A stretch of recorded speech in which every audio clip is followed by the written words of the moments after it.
Good Wednesday morning, Nashville, and thank you so much for joining us. Whether you're watching live on air right now or streaming through our app, we're happy to have you. Now, the first thing you notice when you step outside this morning is going to be that mugginess. Cody, we saw a few showers yesterday.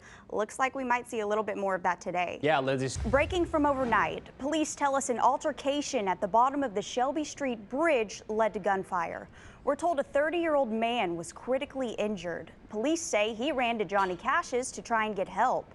Right now, police are looking to identify 2 people who may be involved in this. All they know at the moment is that they may be in a gray-colored SUV. Now, this is the second shooting in the area this week. A shooting on the bridge happened Sunday, but that one is being investigated as self-defense. Right now, there's a silver alert out for a missing couple from Clarksville. Take a good look at these photos. This is Paul Elam and Daisy Roberts. The TBI says both may have medical conditions that could cause problems if untreated. Developing now, Shelbyville police think that they know who shot and killed a 14-year-old last night. Take a close look at these pictures. This is Michael Anthony Caldwell and Horatio Lewis Rice. The shooting happened just after 9 o'clock last night. 14-year-old Israel Diego Pascal was shot in the parking lot of Duck River Laundry in Shelbyville. If you have any information at all about this senseless shooting, call Shelbyville Police. This morning, the mother of a mid-state teen stabbed on school grounds is speaking up.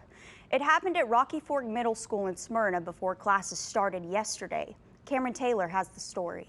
Overnight, Clarksville-Montgomery County Schools put a temporary mask mandate in place. It goes into effect Monday and lasts until the first formal meeting in January of 2022. Now, all parents do have the option to opt out because of Governor Lee's executive order. For some districts, it's the first glimpse of how many cases are in the classroom this year. The dashboard can be found on the Department of Education's website, and we'll also have that link posted for you on our News 4 app. Now to a News 4 update. A local musician who had $100,000 worth of gear stolen has it back this morning. Adam Doliak posted on Twitter overnight that his trailer and all of his gear are back safe and sound. Last week, we showed you this surveillance video of someone driving away with a trailer full of his expensive sound equipment. Doliak told us last week that he doesn't think he's the only victim. Also new this morning, check your child's backpack. That's the message from leaders at one mid-state school district amid a TikTok trend that challenges students to steal from schools. Leaders in Wilson County say it's impacting the bathrooms at Green Hill High School the most. Sounds crazy, right? Students are stealing the soap dispensers, and across the country, there have also been reports of students stealing tiles from the ceiling, sinks, printers, and even computers. Yeah, I don't really get that one. Leaders say there have been several parents who have access to dispensers and said that they're willing to donate them to the school. Happening today, Amazon will host its annual Career Day. We know they're looking to fill about 600 roles at their soon-to-be opened offices right here in Nashville. The whole thing is free for you and it's online. You do have to register, which you can do in our News 4 app. Well, some of the nation's biggest Olympic stars are in Washington today. They're using their voices to shine a light on investigation failures by the FBI. Residents in Texas are starting to pick up the pieces left behind by Hurricane Nicholas.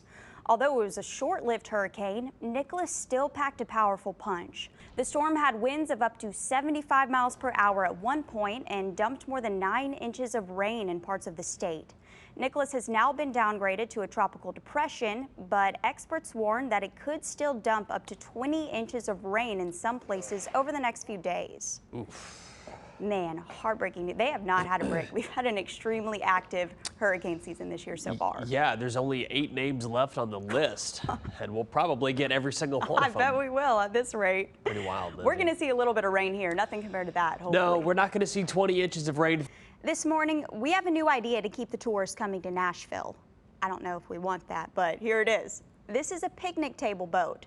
A physician's assistant in Maine built a motorized table out of his old dock on a whim.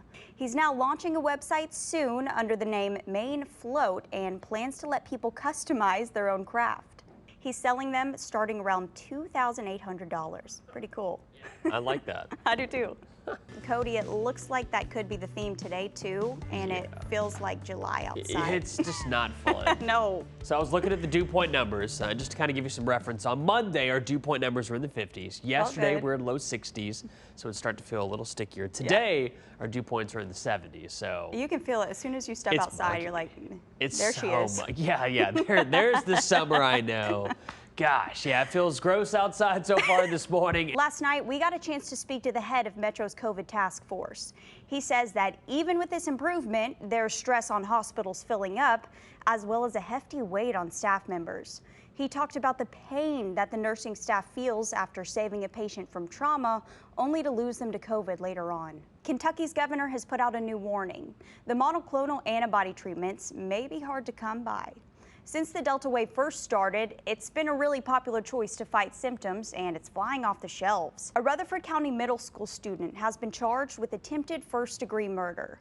Turns out he stabbed another student over a girl. Police say Rocky Fork Middle was on a temporary lockdown. The 13-year-old who was stabbed was treated for his injuries. His parents told us his laptop and his backpack likely saved his life. Disheartening news to share as we're seeing rough numbers of rape victims in Nashville. The Sexual Assault Center, who's the main collector of rape kits, just processed kit number 500 for a victim. A Pleasant View man has been arrested for a list of child crimes. The TBI says they got a cyber tip about Jody Taylor from the National Center for Missing Children. They claimed that he uploaded multiple files of sexual abuse in children online. He now faces 35 counts of sexual exploitation of a minor. Today, a major new step in the private space race. The first all-civilian flight will take off today, and this is pretty cool. Tennessee is well represented on the board. St. Jude employee Haley Arsenault is one of the 4 members of the team. She's been coined the Member of Hope. She survived cancer as a child at St. Jude, and then she turned around to help others going through the same thing as an adult. There's a new dangerous marker for flights in the pandemic. The Federal Aviation Administration is dealing with another surge of unruly passengers. The FAA has opened more than 750 investigations so far in 2021. That's about 4 times the amount we usually see. Airline crews have reported nearly 4,300 incidents this year, and the majority of them involve violations of a mask mandate from federal officials. We've even seen a few of these play out here in Nashville. And here's an odd drug deal for you. A drone headed for a prison drop accidentally released the delivery in about the worst spot possible. This bag of drugs was found at a school. Police say a drone tried to drop it inside the walls of a geo prison in Virginia. Yeah, that didn't happen.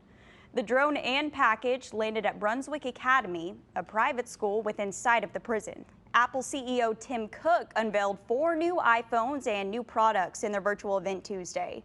The headliner was the iPhone 13. You can get it in Mini Pro, Mini, and Pro Max. And after nearly 18 months, Broadway is back. And we're not talking about downtown Nashville. Lines were out the door last night for the big return. There were half-price tickets for shows like Wicked, Chicago, and Hamilton. And this is really welcome news for the industry, making their exciting return last night. Now, Cody, I don't see you as a huge theater guy, but you've surprised me before. How great. Excited are you for Hamilton? Yeah, it's just not my thing, which is fine. You know, everyone's got their own things, but it's exciting for people who do care about it. Yeah, it was definitely all over social media. I saw it on Twitter, just exploding last night.